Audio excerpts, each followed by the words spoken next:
I wish I'd never watched that video. I thought I'd grow out of crap like that by the time I'd hit 20. Yeah, there I was, off my tits on some choice MDMA Geoff hooked us up with, touring through some kind of hardcore sadomasochism site. The kind of videos you're surprised aren't on the dark web. If you've ever stumbled across the Pain Olympics or 4chan, you'll know what I'm talking about. When I was a teenager, mates and I would gather around a PC screen, playing chicken to see who could watch the most extreme content without leaving the room or puking. This was like that, but with a tablet, and nobody is sober. In my defense, it wasn't my idea. Luke's cousin was down for the weekend. Young lad, about 16, I think. Not too bright, but kept himself to himself, which meant he wasn't going to get us caught sneaking him into the rave underage. As usual, afterwards we found ourselves at a flat party, and then in Luke's bedroom. It wasn't until about 4 a.m. when those who were able had sauntered off to get laid that the usual rounds of spliff and internet began. This was when Luke's cousin started suggesting weirder and weirder crap. We all thought at first that it was just the Mandy. He was young after all, and teenage desire to be seen as edgy mixed with come-down anxiety was a plausible explanation. After a while though, one of us, I was too messed up to remember who, but I hope it wasn't me, started to entertain his suggestions. Everybody there enjoyed horror films after all. We'd had more than one 4 a.m. Saw or Hostel marathon after a night out. What was the harm? Soon enough, we found ourselves in the familiar group cringe and out loud O's. There was then, of course, the unending debate over whatever macabre footage we'd just put ourselves through was real. We dug to the point of a woman using a kitchen knife to scalp herself and a man pulling his own toes off with a pair of pliers, when we found it. Luke's cousin was in control by that point. We hadn't noticed how quiet he'd gotten. He sat there on the floor, legs crossed, leaning forward every so often to click the next video. Had this look on his face the whole time, like he was searching for something specific. He never skipped anything though. No matter what the video showed, he just sat back, watching whatever it was, making the rest of us make melodramatic retching noises unfold. Once one video finished, he sourced the algorithm's suggestions for the next. He'd ignored all of ours by this point, so we'd stopped bothering. We were more than a few blunts into our session, and holding our focus on anything other than the rich conversation about which of the girls we knew would be a good smash was difficult. I remember him sighing disappointedly at every video he found, except for the last. When he found that one, he licked his lips, rocking slightly. He must have known. No way the creepy little guy found it by accident. When he clicked play, we all knew this one was going to be different. I'm not sure how, call it instinct. Something was off about it, which, when you consider the kind of website we were surfing, said a lot. Before the footage started, the rest of us had been laughing and joking in a blunt smoked haze. The vibe of the room switched in less than a heartbeat. The moment sound started to seep from the tiny speaker, every chemically stimulated mind enraptured by the figure on the 12-inch tablet screen. It was a girl. Younger than us, but older than Luke's cousin. Pretty, but not in the conventional sense. I say pretty because she wasn't exactly hot, not the kind of looks you try and buy a drink. She had a pleasantness to the eye that I can't really put in words. To describe her would make her sound plain, almost ugly. Drooping cheeks, large eyes surrounded by makeup done a little too much, lipstick ever so just the wrong shade of red, hair that had been brushed but was in obvious need of a wash. Not the sort of girl I'd give a second or third look under any other circumstance. In that smoky room, she was all I could think about. The first 2 minutes of footage were her staring at the camera in front of a gray wall. The shot was well lit, and the camera was expensive. All the lines and imperfections of her face were visible. Her mic was clearly pricey too. When she finally parted her lips, the sound of them peeling apart was quite audible. The breaths between her words, came through as though she were in the room with us. She talked for a whole 5 minutes before anything interesting happened. I don't know when the lads had last focused on something for that long, at that time in the morning. Maybe never. Luke, Hunt, Jack, Lyle, and I all sat on the mattress in beanbags, hypnotized by the movement of her puffed lips, whispering semi-nonsense at us. She spoke a lot about necessity and excess, about evolution and optimization, deconstruction and renewal, subjects that didn't really seem to be linked to me at that time. It goes without saying I understand it all now. But then it just came across as meaningless word salad. It didn't matter. I would have listened to that face read even something as dull as the Bible for 500 years if given the chance. She said her last words and held up a potato peeler. I didn't think much of it. I was too lost in those dark eyes of hers. She asked us all to remember that everything we do is to achieve perfection. Something like that, at least. The exact phrasing doesn't matter. It's the idea that counts. Perfection. The room, with the exception of Luke's cousin, jumped in unison when the footage cut to black. The switch was accompanied with a loud crash, the sound of something heavy landing on the lowest notes of a grand piano. You can try this at home. The words appeared letter by letter in a white typewriter font. Sporadic, detuned piano notes played over the scrolling text, along with muffled grunts and the scraping bangs of God knows what being dragged across the floor. The hair on my arm stood on end. I wasn't grinning and laughing anymore. I was still high, but barely. From the quick glances I exchanged with the rest of the lads, I could tell they were in a similar state. Everybody except Luke's cousin, of course. He didn't look away from the screen. His eyes, bulging, left one slipping into a slight twitch every time a new character of the message appeared. I happened to be watching him when the next scene started. The look of excitement disgusted me almost as much as the footage that inspired it. The camera had been moved about 10 feet away from the woman. For some reason, this didn't affect the definition of her face. The wrinkles of her top lip, the poorly concealed spot on her nostril, the blobs left over from over-generous application of eyeliner and mascara, all were just as clear when she had been a few inches from the screen. She wasn't smiling anymore. Her drooping cheeks were slick with tears, and they wobbled in time with the trembling of her jaw. Her large eyes stared into the camera, into us, pleading for help both sides of the screen knew wasn't coming. She was still holding the potato peeler next to her head. Unlike her bottom lip, her grip was steady. We could see her clothes now, too.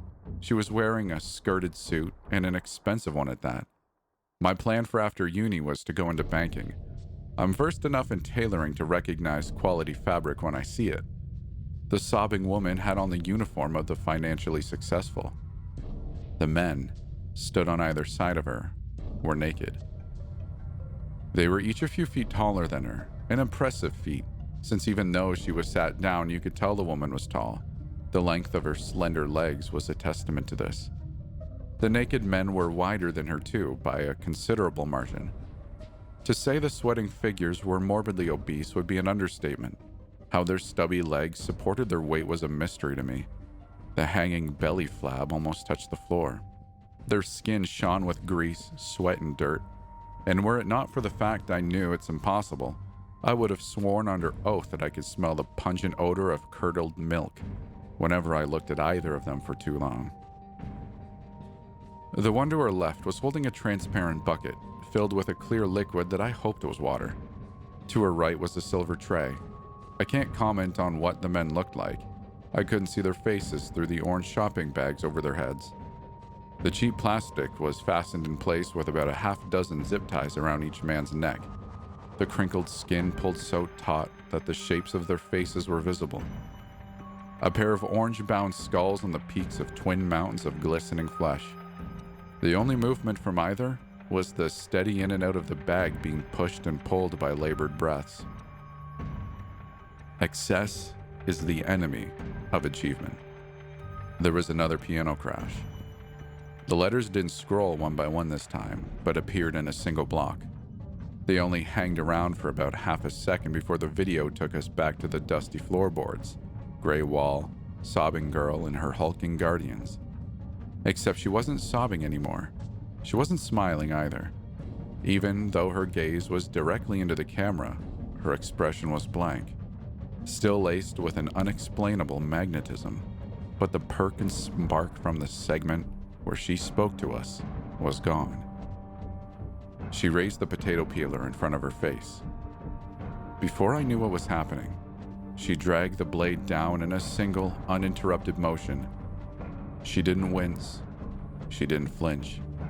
Didn't register in any way the sharp metal slicing through the bridge of her nose. The removed flesh rolled itself into a damp curl as she peeled. It fell to the ground with a wet splat that was far too loud for comfort. Scarlet gushes joined the streaks of dark makeup her earlier tears had dislodged. Pale bone was visible in the wound. The button tip of her nose hung on a thread from where the peeler had found its way too deep, and she had to yank it out. The blood pooled at the dangling chunk, dripping on her expensive skirt. She didn't even blink. Someone threw up. I could smell it, although the sounds of the hurling felt like they came from some other world. I was lost in the woman on the screen. I couldn't look away, and I didn't mean that. My curiosity got the better of me. I was actively trying, putting so much strain into turning my head that veins on my neck began to bulge. My eyes throbbed. The tiny muscles used to move them left and right screamed, threatening to tear from the force I put on them. It didn't work.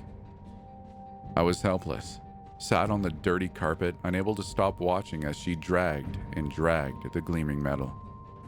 On occasion, the blade would get clogged. When this happened, she would reach into the bucket, whisking the utensil around to remove the debris. Clouds of red bloomed in the water. The whole time, her expression stayed unresponsive to the curls of skin piling up on the floor, the crimson wetness that consumed the lower half of her face, the open holes where her nostrils used to be.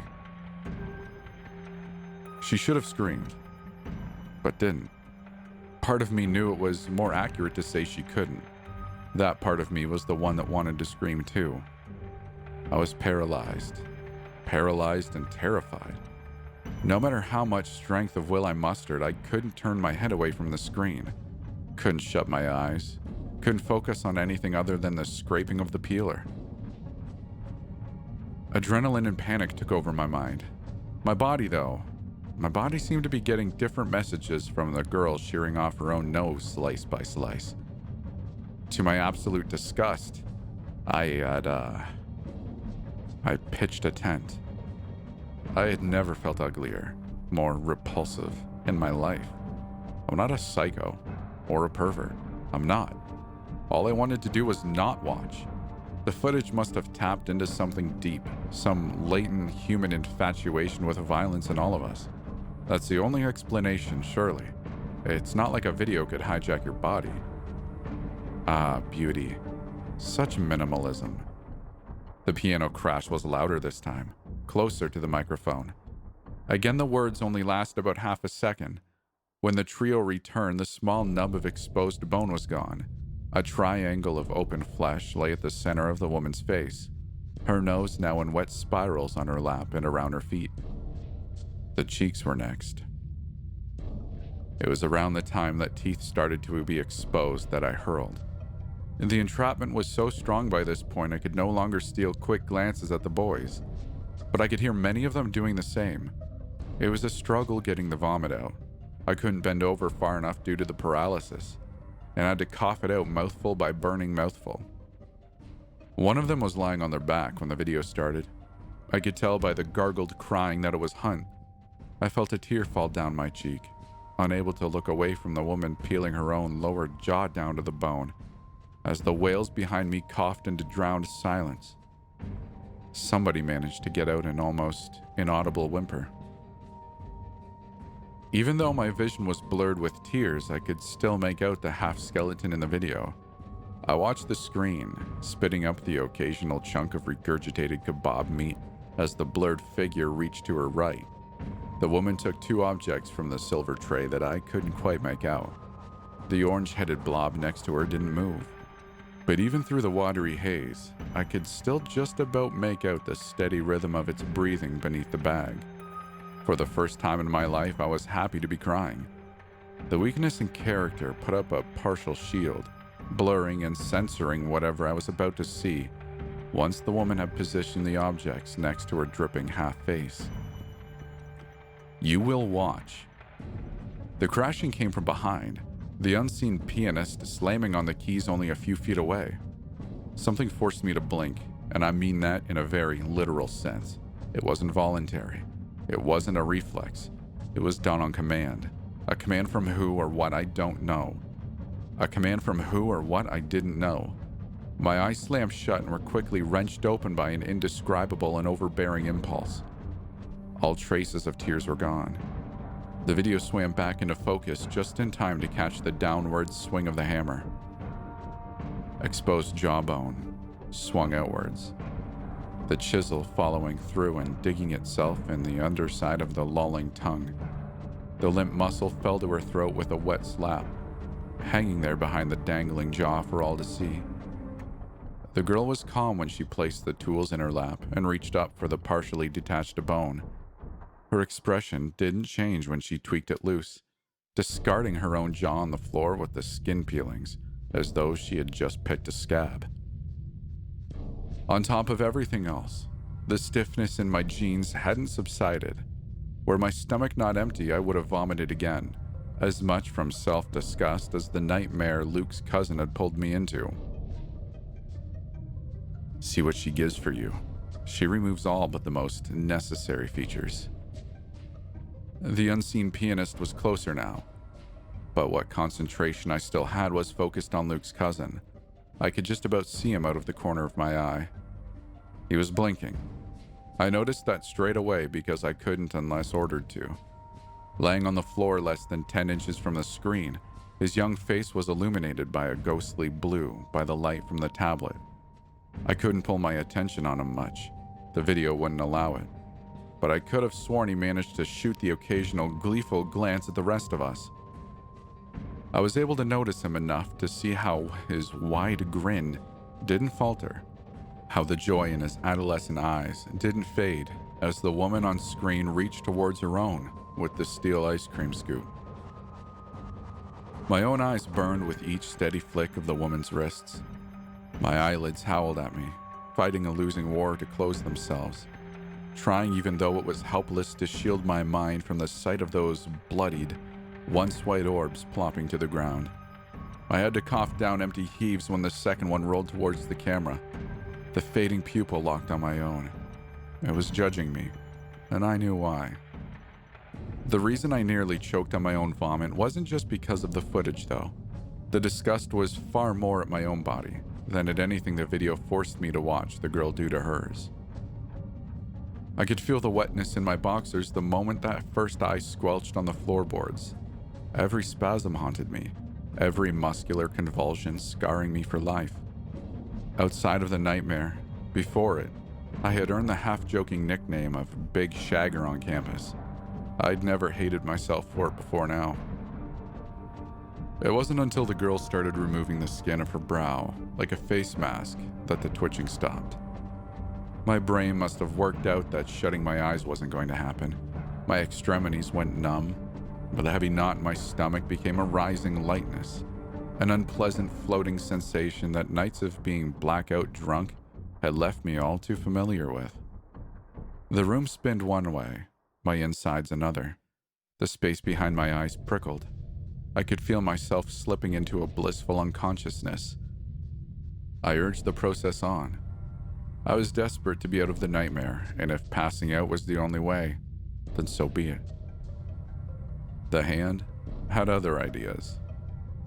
She obliges, she obeys, she complies. This is all for you. I could feel the clammy grip on the back of my neck.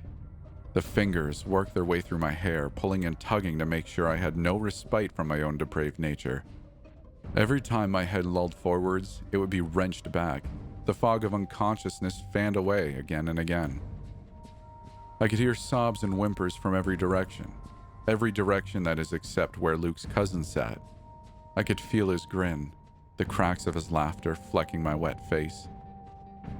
The hanging smoke in the air, that stodgy scent of cheap weed and even cheaper cigarettes, grew thicker by the second. It snaked through my mouth and nostrils, coating the inside of my lungs with heavy phlegm that left my breathing like that of a drowning man. I gagged for a final time, blood and bile spewing onto the already vomit-sodden carpet. Perfection. The crashing in my ear canal timed itself perfectly with the moment the woman grasped her own hair and pulled. The scalp came clean off, the fluid motion leaving a glistening skull caked in chunks of red and purple. The text came just as my brain had time to process the final masterpiece.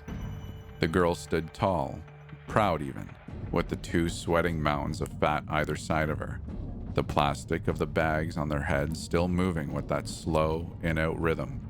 The floorboards they stood on were awash with blood, a pile of fleshy curls at the woman's high heels, a single eye staring at the camera on top of it. Perfection. The word sliced through the crystal image. My dick recoiled the instant it was cut off from the shaved half-face. To my shock and self-hatred, I was wincing from the sudden removal of the eyeless stare, the tongue lolling free on a jawless neck. My head swam, joints ached, eyes burned, yet through the taste of vomit and heaving of raw lungs, only one thought crossed my mind. Perfection. I heard shouting behind me as I slammed the door. Luke and his cousin at each other, Lyle calling Hunt's name over and over, Jack screeching incomprehensible gibberish. I didn't care. I booked it from Luke's room and out into the hallway without looking back. I don't really remember the journey to my end of the building very well. I remember taking off my clothes as I ran, throwing the vomit-crusted t-shirt and soaked pants into the corridor. I left my phone, keys, wallet. I'm usually protective of the necessities, but in the wee hours of that morning, they didn't matter. Nothing did, save for removing as much of what had transpired from myself as possible. People laughed when they saw me sprinting naked through the halls, but the laughter quickly turned to shrieks and startled mutters as they came close enough to see the blood and puke slathering my lips. Somehow, I kicked down the door to my room. I'm not a strong guy, but desperation and adrenaline meant the old hinge gave way after 2 blows. Once sure the door was firmly barricaded by my wardrobe, I screamed my way through an hour-long shower. With the temperature up full, the water scaled my skin, at one point leaving actual blisters on my forearms, but it wasn't hot enough. Neither was the bleach I grated in with a scouring pad from the kitchen. Once drips of reddish water started to drip from the end of my shame, I gave up, collapsing into a sobbing heap on the tiles. When I woke, the shower was still on, but I'd long since run cold. I dragged myself into my bedroom, glad that the curtains were still closed. Once I remembered that I had lost my phone, my laptop informed me that it was 17:30. I'd slept for about 13 hours. Usually I don't dream after a session. The spliffs and lines take care of that. But on the tiled floor, my dreams had been vivid, more lucid than I had ever experienced. Perfection. The word rang and regurgitated over and over in real time. Over half a day of formless contemplation of the meaning behind the word the revelatory film had has instilled within me. Perfection. I checked Facebook and awoke to a horde of messages. The lads had been busy whilst I slept. Luke had killed his cousin. About 10 minutes after I had gone, the argument turned into a fistfight, although from Lyle's punctuation-free 1,000-word-long message, I could tell it was less of a fight and more of a murder. Before Lyle knew what to do, Luke had grabbed his cousin's head, smashing the grinning face into a mirror over and over again until the nose was flat and shards of glass found their way through eyelids and into gray matter. Hunt had choked on his own vomit, but that's no surprise. After killing his cousin, Luke tried to rope Lyle and Jack into helping him roll up both bodies in a duvet to dump somewhere. When Lyle refused, Luke had gone at him with a shard of glass. Jack was in no state to do anything, so Lyle grabbed him and they both legged it. The status update at the top of my newsfeed let me know what happened to Luke once they'd gone. Charlotte, Luke's flatmate, was going to need therapy for a long time. Maybe forever. She was never one to shy away from details of her grievances online, and this time was no different. Her recollection of events would have been harrowing had it not been for my awakening. Upon barging through its door to investigate strange noises, she had found Luke, naked, kneeling on two face-down bodies. I imagine she didn't stick around long enough to find out who they were, or she had been told not to by the police she later mentioned had arrived, but I knew. He was laughing, crying, screaming, and every emotion it was possible to feel. A shrieking monster surrounded by the dead and shards of bloodied mirror. The part that would truly disturb Charlotte, the part that would give her recurring nightmares of what should have been any normal morning, was what he clenched in his hands and mouth. 3 sets of severed male genitals. Judging by her capitalized paragraph, Luke had a large wound between his legs that confirmed one of them was his own. Perfection. Flicking my eyes back to the message told me things hadn't gone much better in Jack and Lyle's flat. They lived on the 7th floor, a fact that Lyle wasn't quick enough to stop Jack exploiting. To prevent exactly what Jack had been planning, the large windows only opened a few inches. Lyle heard the glass smash, but was only able to kick through the door in time to catch the sight of Jack's ankles disappearing beyond the sill. By the time Lyle reached the window, Jack was a red crater on the concrete. A quick glance outside my curtain showed me at least 6 pairs of flashing lights. The door supervisor was talking to a police officer, pointing up at my window. I knew what I had to do, but didn't have long to do it. Perfection. Lyle's message had ended there. There was no further communication from him, but I didn't need any. Lyle was smart. He would be doing the same as myself, I imagine. Maybe he already has. There was a couple of ambulances outside too, and they don't take away the dead in ambulances. Or maybe they do. I'd never been around a dead body before last night, so I'm not exactly what you'd call an expert. Something in my gut told me that Lyle was in one of them. I could sense him. Awakened mind to awakened mind. I could see him sat in that ambulance, the paramedics shrieking, his head free of the unnecessary baggage that would have allowed him to see their frantic, tear-stained faces. Not long now, Lyle. I'll be with you soon. Perfection. Moving the barricade, interrupting my flatmate's romantic dinner, ignoring their screams as I threw the fridge in front of the door, stabbing them until they made no more noise, finding the potato peeler at the back of the cupboard. All of these I found easy. I had purpose now. I made sure to add the bed to the wardrobe when resealing my bedroom door behind me. I needed time, a resource that the hammering on the door to the flat beyond the barricade told me I didn't have. I could hear somebody shouting my name, a deep male voice, human in a way that I soon would not be. Perfection. I grasped the potato peeler in my hand. My palms were sweating, but not from nerves. It was anticipation. No, not anticipation. Excitement. The same excitement I used to feel in that moment where a girl throws you down in her bed and unhooks her bra. The plastic pressed into my fingers felt realer than any woman I'd ever touched. I gazed at myself in the mirror.